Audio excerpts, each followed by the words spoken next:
इंसान की सोचने समझने की शक्ति विकसित हुई है। उसने अपने जैसे किसी दूसरे प्लेनेट पर रहने वाले लोगों के बारे में जानने की पूरी कोशिश की है। यही वजह है कि आए दिन इंसान एलियन के साथ अपने कनेक्शन की खोज भी करता रहता है। आज भी बहुत सारे इंसानों का मानना है कि नजका लाइंस, एंटार्कटिका और स्टोन हिंज से एलियन के तार जुड़े हुए हैं। मगर आप जानकर हैरान रह जाओगे कि बाकी की जगह का तो पता नहीं, लेकिन धरती पर एक ऐसी जगह जरूर है जिसके तार सीधे एलियन की थ्योरी से जुड़े हुए हैं।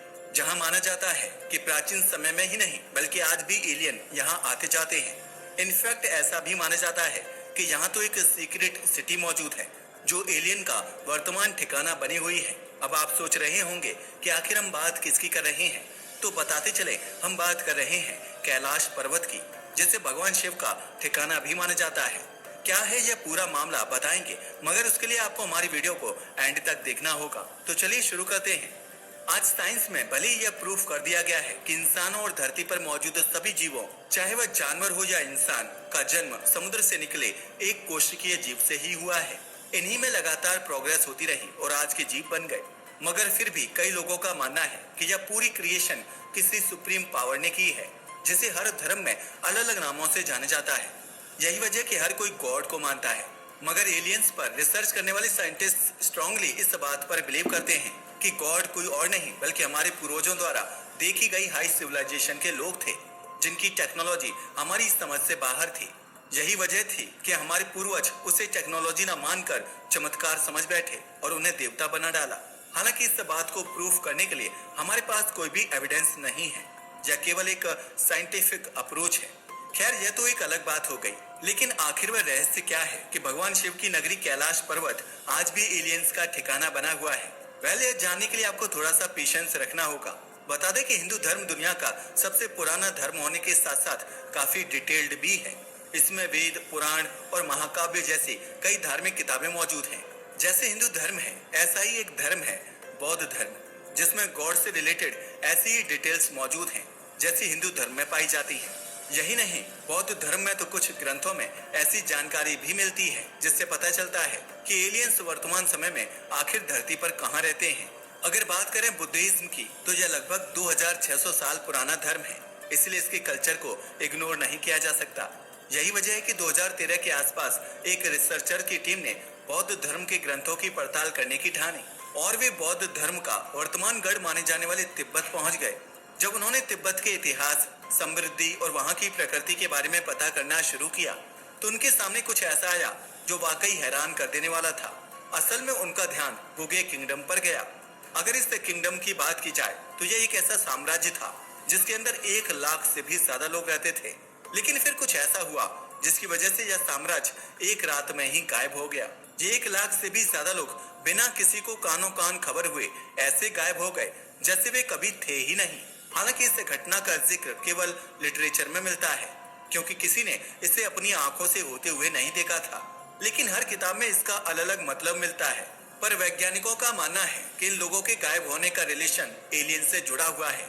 असल में यह 13वीं से 14वीं सदी की बात है, जब इस साम्राज्य को बसाया गया था।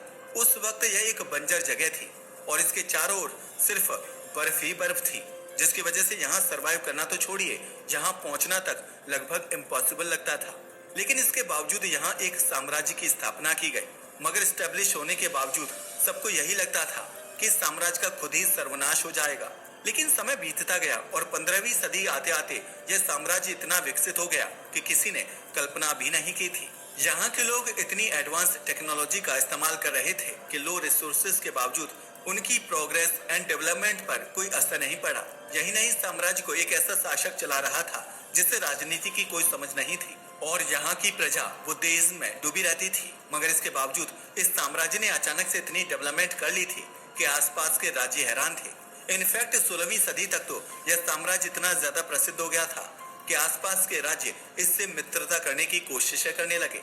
हालांकि गुगे किंगडम के लोग जानते थे कि आसपास के राज्य केवल लालच के कारण उनके करीब आ रहे थे, इसलिए उन्होंने न किसी से दुश्मनी की और न ही मित्रता।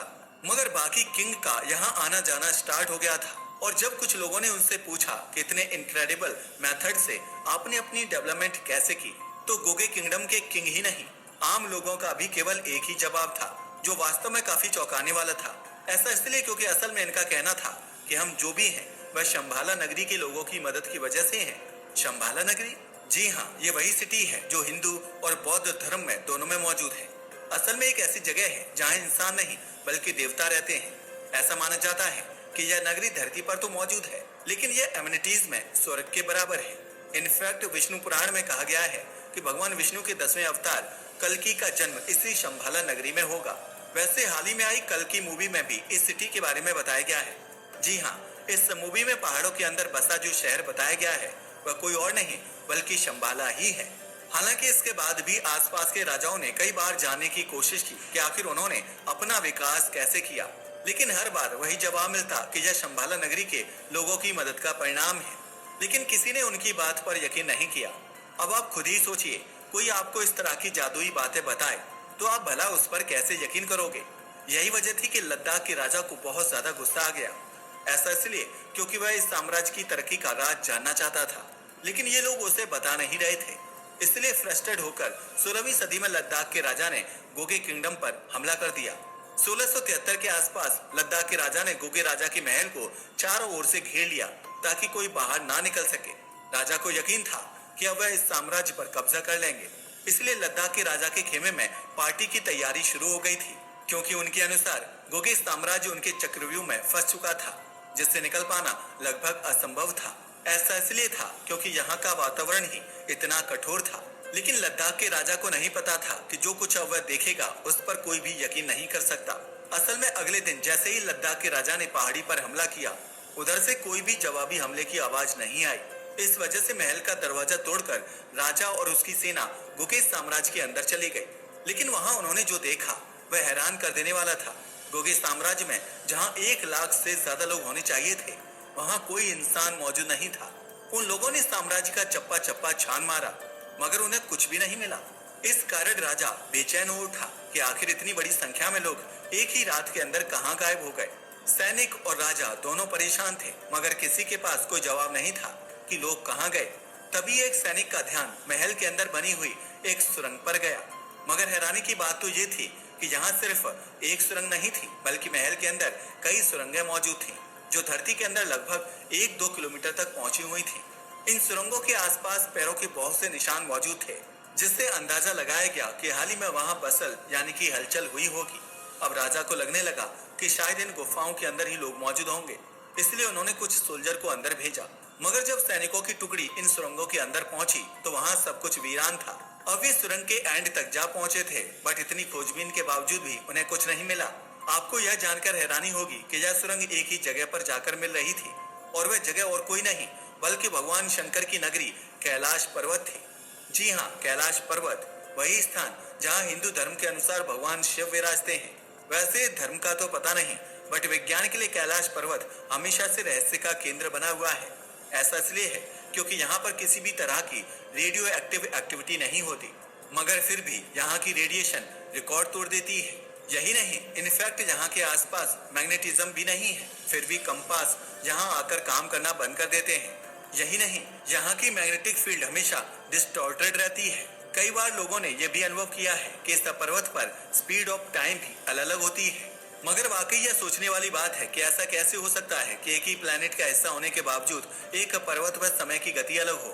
कहीं ऐसा तो नहीं कि यहाँ कुछ ऐसा है जो हमारी सोच से परे है, या यह किसी ऐसी तकनीकी का परिणाम है जो एक पूरी सभ्यता को शक्ति प्रदान कर सकती है।